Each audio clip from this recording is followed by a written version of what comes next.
Episode 417, The Transformation. Alex had no intention of leaving. "I'm not finished with you, Alex," Billy yelled, gingerly rubbing his jaw. "I'll be reporting you to the principal." He had intended to get Alex in trouble.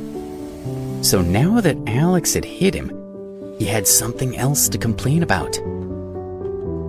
"Oh, shut up," Alex snapped at him. "We both know you're only using Felicity to embarrass me. It's pathetic." He looked at Billy with disgust. The police finally arrived, and the leading officer looked around the room, taking everything in. "Mr. Alex, what are you doing here?" he asked. "Who are you?" Alex asked, not recognizing the officer. "I know Chelsea Wood," the officer said. "We went to school together, and then we both graduated from the police academy at the same time. She's my boss now. My name is Adrian Wolfren." Adrian gazed at Alex with admiration. Some time ago, a bomb had gone off in the Clifton family's offices.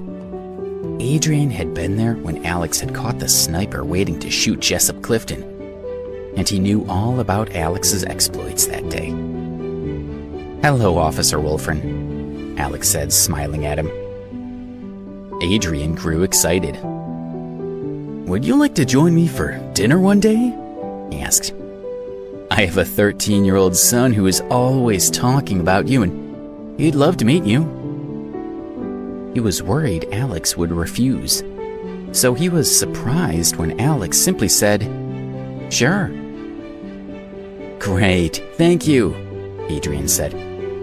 "Okay, guys, let's go." He made a gesture to the other two police officers, and then he turned around, preparing to leave. "Wait!" Billy yelled, unable to believe what he was seeing. How did this police officer know Alex? Adrian turned back. "Is there a problem?" he asked, looking a little unhappy. "You haven't arrested anyone yet," Billy said, refusing to give up. "He hit me, and then he hit Leonard." Adrian frowned. He thought Billy was exceptionally annoying.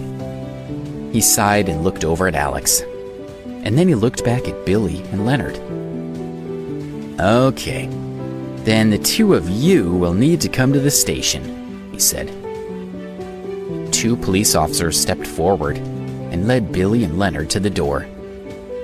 "You can't go around hitting people," Adrian warned Alex. "This time I'll give you a verbal warning, but if it happens again, I won't be able to be so lenient." Alex nodded. "Let's go," Adrian said. He hadn't even asked about the incident with Felicity. "What's going on?" Billy asked, looking dazed. Alex had hit him, so why was Billy the one being taken away?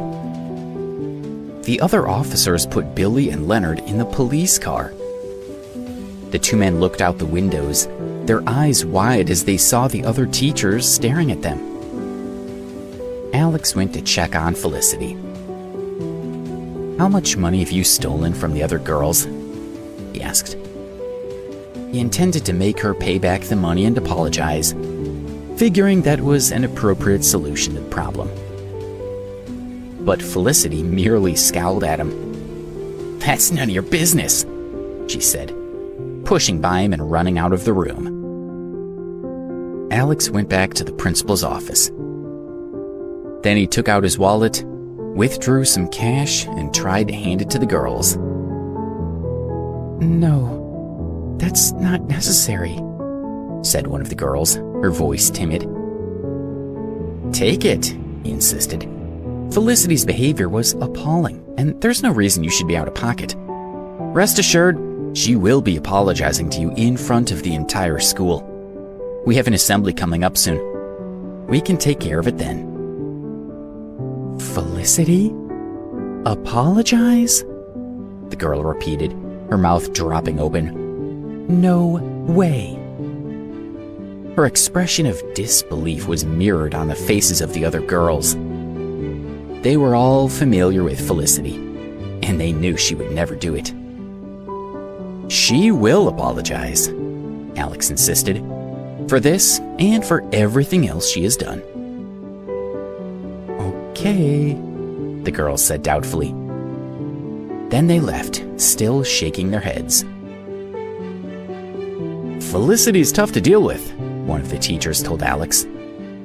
"Her father is seriously rich, and nobody wants to upset him. If you ask her to apologize, she'll probably quit school, and then her father will be angry." "I said I'll make her apologize, so I'll make sure she does," Alex said firmly. "In public, at the assembly, as I said. If I fail, then I'll resign." He walked out of the office, determined to find Felicity. The school had a responsibility to Felicity, and he wanted to understand why she had behaved so badly. There must be something going on that they weren't aware of. The daughter of such a rich man should not need to take money from other students. It just didn't make sense. Felicity hadn't been walking very quickly, so Alex soon caught up. He stayed out of sight and remained quiet as he followed her. Felicity made her way to a run-down part of town, where some of the street lamps were out, leaving the street gloomy. The buildings were old, and some of them looked like they should have been condemned long ago. Alex frowned. What was the daughter of a wealthy man doing here? Felicity ducked into a cramped, dark alleyway, and then she went into one of the small houses. In the kitchen, she stuck her head under the faucet, wetting her hair and making it appear dark rather than blue. She washed her face, removed her heavy makeup, and took out her earrings. Then she scrubbed off the fake dragon tattoo on her neck and changed into her school uniform. Within minutes, Felicity had turned from a rebel into the girl next door. She looked like any other high school student. Once she had finished, she climbed the stairs, ignoring the smell of dampness that pervaded the house. At the top, she paused for a moment, and then she opened the door and walked in. Alex quietly followed her and stopped outside the door. Felicity had left it ajar, and he peeked through the gap. "Mom, I'm home," Felicity called out softly.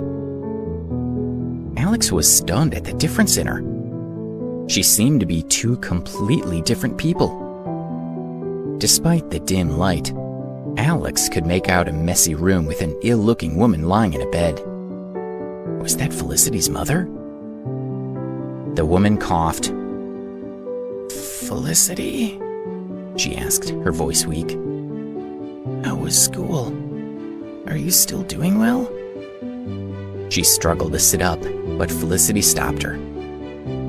"Mom, I'm doing fine," she said. "You don't have to worry. Just take care of yourself."